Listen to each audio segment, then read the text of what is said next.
Rosicrucianism that I like a lot at this point, which is that along the path of initiation, as you begin to understand processes other people don't understand, there can be the temptation to use that knowledge to manipulate other people, or to manipulate all types of things. Let's say you understand psychology and somebody else doesn't.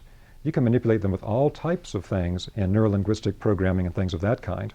What words do you use? What tonality do you use? How do you present the information? You can manipulate them all over the place. And so in Rosicrucianism, there's a very strong rule that all the powers and understandings gained on the path will be put to the service of other people. And so that's like the first rule in Rosicrucianism. Otherwise, as you develop the abilities, you will get that temptation of, well, I could get what I want right now because they don't understand this process, but I do. So initiation and inner alchemy. Alchemy has to do with the transformation of something from a base state to a higher state.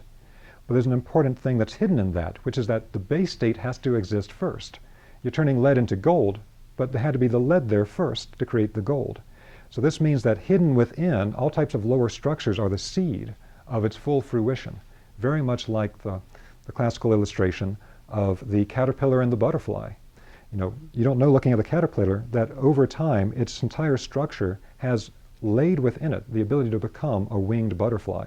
But it's the exact same thing in the human being, which is why they depicted the higher spiritual bodies of the human being as always being with wings, traveling through the spiritual worlds. So we develop the physical body. We develop the body of life force. We develop our consciousness. And in the Rosicrucian work, there's very detailed descriptions of earlier stages of evolution. And it relates to things like Eastern teachings about the great Manvantaras, stages of planetary evolution, in which all these things were laid down at an earlier time that we're not going to get into tonight. So make it very straightforward. But then we come to the point of developing our self-awareness, the I am presence. And that's where we are today. Human beings have developed this, and now we're at this critical point of developing the I am self-awareness, which the Rosicrucians see as being the true message of Christianity. The Rosicrucians see the whole issue of Jesus and Christ being a particular human being of Yeshua ben Joseph, a rabbi who had developed to the point of being able to actually unify himself energetically and in consciousness with the being of the Christ. Now, who is the Christ? It's related to what I referred to before in the Zoroastrian tradition with the Hura Mazdal, the aura of the sun, and the classical tradition of the sun god. Because it was understood in the ancient traditions this was not something pagan, in the detrimental way we use that term sometimes today in the West, but rather this had to do with the whole way that God manifests in the world. And so if we look at our local system, the solar system, everything moves around the sun. And the sun is the inexhaustible source of life in the solar system. It is light and it is heat. Without that light and heat, we would have no life here. And it was understood that if you actually literally look into the energetic aura of the sun, there are spiritual beings of such a high nature that it would be very difficult for them to manifest into denser bodies. They need something of that level to match their own nature. And this is connected to certain of the spiritual hierarchies and to the Christ being. So when they tried to understand this whole mystery of what is the Christ in the early Christian centuries, there was a wonderful text written by one of the great early church fathers in Egypt, whose name was Origen. And Origen wrote a book called On First Principles. And in the book On First Principles, he gives a very simple and beautiful description of how can we understand what the Christ being is. The Christ being is nothing other than a being emanated from the Godhead that has all the qualities of the Godhead in a unified form, but reduced in scale to where human beings can directly interact with this being. Because it was understood originally that the Godhead is everything. The Godhead is literally everything everywhere. But you take those qualities and you create a being that has that at the macrocosmic level, and that was understood to be the Christ being. And then the human being was actually the microcosm of that emanated Godhead. We are the crown of creation, etc. And so what this means in the early Christian centuries is they understood the Christ as being of the exact same nature as the human being. The Christ is almost a kind of oversoul of all human beings at the macrocosmic level. We all connect to the Christ being. And one of the things that Rosicrucians lament is that this impulse came in from lower states of consciousness trying to understand the teachings in Christianity that then somehow made Christianity something that was a separate sect, separate from other sects, which was not the initial concept.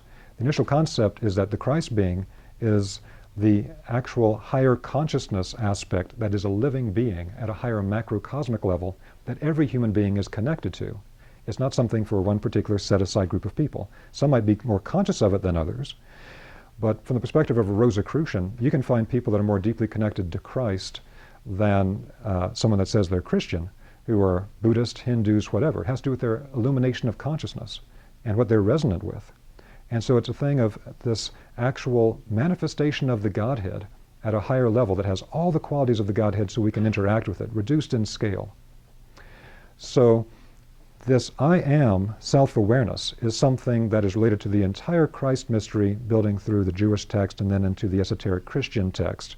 So again, the 7 I am sayings of the book of John are understood by the Rosicrucians not to be that you have to pledge some type of loyalty to Jesus Christ as a kind of master in order to not be tortured or to die forever, but rather it's a matter of the I am is the way and the light. The I am is the resurrection and the life. That it's that spark of the divine inside of us that's of the exact same nature as the Christ being. There is no separation between them. They're both emanation from the same ocean of fire. That's the consciousness of God. That's the essence of all of this.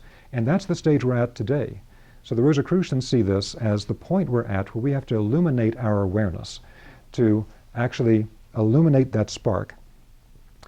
Now, we've gone through a process we'll talk about in a moment where actually we have become more and more individualized. And when we actually pass through this stage at a higher level, we first become more deeply self-aware, but then we actually become aware in a transpersonal way. So not all of ourselves is so focused. But first it starts with focus on the self. We'll get to that in a moment.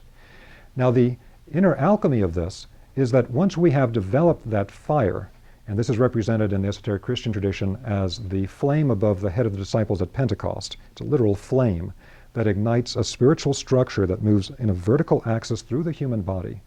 And at this energy center above the human head, it illuminates to be the center of the Holy Spirit within Christian depictions.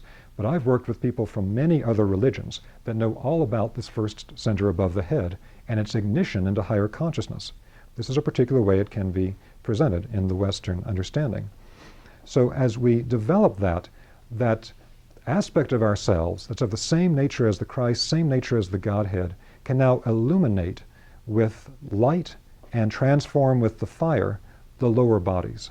That means that then we can train our I am spiritual self-awareness to actually transform our consciousness to a higher level. It's an alchemical transformation of the consciousness to become something different, of a higher nature. And then it can then transform our entire body of life force, the entire etheric body, chi, ki, prana, to a higher level. And then it can actually transform the physical body. That's what in esoteric Christianity is referred to as the resurrection body of the Christ after the crucifixion. And sometimes in the esoteric text is referred to as the phantom body.